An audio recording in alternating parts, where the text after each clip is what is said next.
Hey guys, Jarek here, and Komodo's back. Going to be doing some more Call of Duty Black Ops 2. This time we're playing some team deathmatch on the map Takeoff.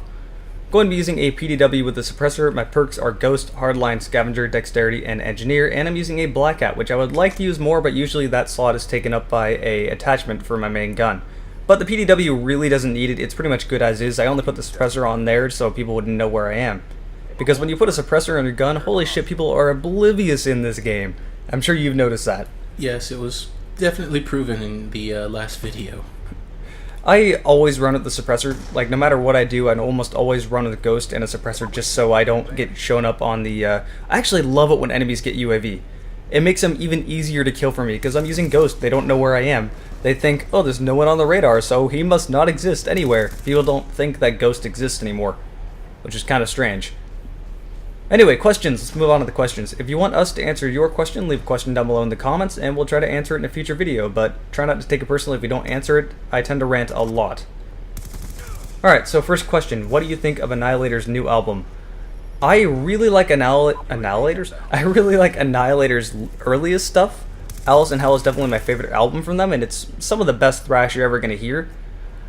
The problem is that it's such a frustrating band, because they have had so many lineup changes, and the most important thing keeps getting changed, and that's the vocals. They went from having a pretty good fitting to thrash metal vocals, being kind of the standard thrash snarling vocals, and this is what I mean by people being oblivious. Guy had no idea, even though I just killed his buddy right next to him.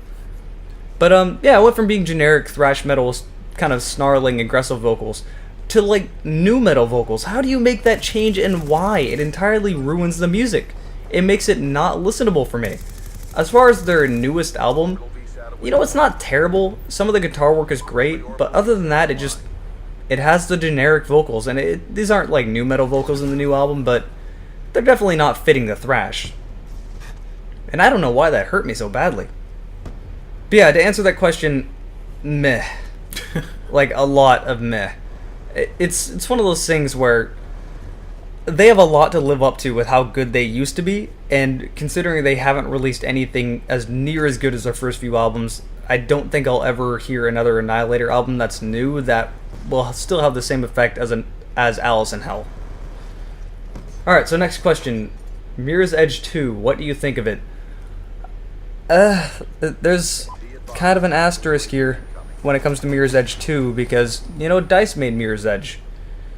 And, you know, the thing I mainly noticed in the trailer when it came to Mirror's Edge 2 is it saying, coming when ready. Really?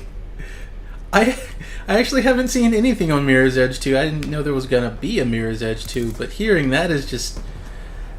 that's pretentious. Yeah, that's one of those things where it's like, I feel like DICE wants to make it, but... you know, they're down in EA's slave pits. They have a lot of work to do. I mean, DICE is kind of in charge of Battlefront and Battlefield. That's 2 out of the 3 shooters in rotation for EA. I honestly don't think we're ever going to be seeing Mirror's Edge 2 for a very, very long time. So, I hate being pessimist here, but don't get your hopes up for that game coming out anytime soon.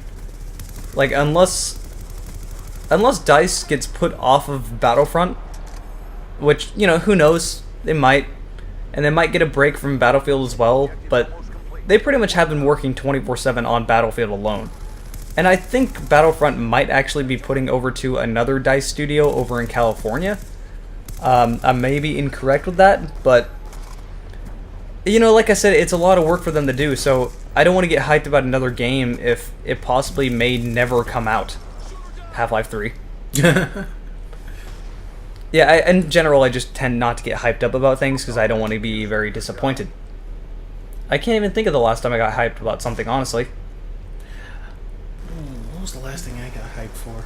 I can't remember, but I know I was disappointed. Hype always... games never live up to the hype. That's why you gotta try your best not to get hyped over anything. I think the last game that lived up to its hype in my experience was Episode 2. But... you know, it's Half-Life. That's pretty much a given. That was a while ago. Yeah, it was a very long time ago. The last game I got hyped for was definitely Halo 4, and for a year that really disappointed me. But yeah, there's been some more Black Ops 2. Probably the best game I've had in Black Ops 2, arguably. I had another one where I went 42 and 2, but this one I went flawless, and the last one was on arms race, and this wasn't. So, possibly a little bit better. Anyway, there's been some more Black Ops 2. Hope you enjoyed it, and later.